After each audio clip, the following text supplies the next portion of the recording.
हा असे प्रकार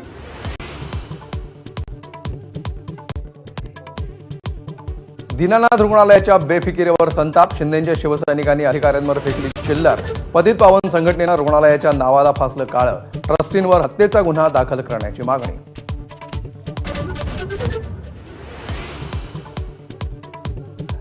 दीनानाथ मंगेशकर रुग्णालयाची 4 सदस्यीय समितीकडून चौकशी सुरू. गर्भवतीच्या मृत्यूप्रकरणी मुख्यमंत्री फडणवीसांच्या सूचना. शिवाजी महाराजांचा अवमान करणाऱ्यांविरोधात कायदा होणार. गृहमंत्री शहांच्या उपस्थितीत रायगडावर मुख्यमंत्री करणार घोषणा. खासदार उदयनराजेंची माहिती.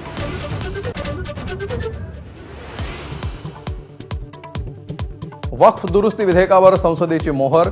लोकसभेनंतर राज्यसभेतही मंजुरी. 12 तासांच्या चर्चेनंतर समर्थनात 128 तर विरोधात 95 मतं. राष्ट्रपतींच्या स्वाक्षरीनंतर कायद्यात रूपांतर.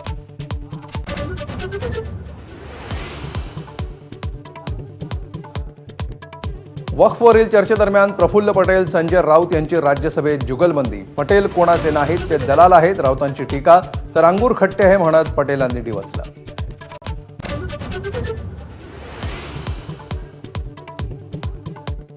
गृहराज्यमंत्री योगेश कदमांनी घेतली देशमुख कुटुंबाची मस्साजोगमध्ये भेट. हत्या प्रकरणाच्या तपासावर चर्चा. ज्यांच्यावर शंका आहे त्या अधिकाऱ्यांना माफ करणार नाही, कदमांचं आश्वासन.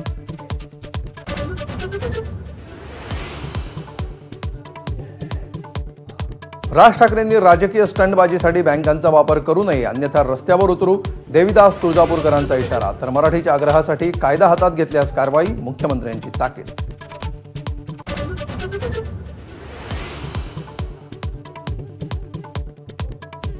सतीश भोसले उर्फ खोक्याला वनविभागाच्या कोठडीत मारहाण झाल्याचा वकिलांचा दावा.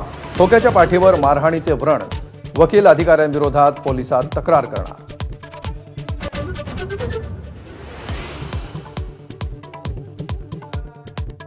नांदेडच्या आलेगाव शिवारामध्ये ट्रॅक्टर विहिरीत कोसळून भीषण अपघात.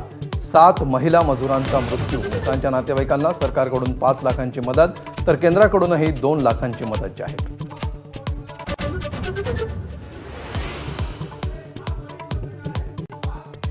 प्राध्यापक आनंद तेलतुंबडेंना परदेशात जाऊ देण्यास एनआयएचा विरोध. देशविरोधी कारवायांमध्ये तेलतुंबडेंचा सहभाग. परदेशात गेल्यास तेलतुंबडे परत येण्याची शक्यता कमी, एनआयएचा दावा.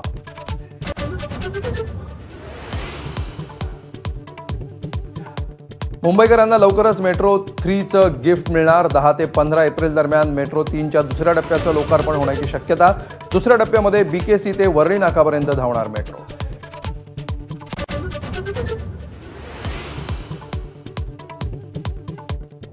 पुण्यासह रायगड, सातारा आणि महाबळेश्वरमध्ये अवकाळीचा तडाखा. वादळी वाऱ्यासह मुसळधार पावसामुळे अनेक ठिकाणी रस्ते गेले पाण्याखाली. तर आंबा, हळद आणि कांद्याचं मोठं नुकसान.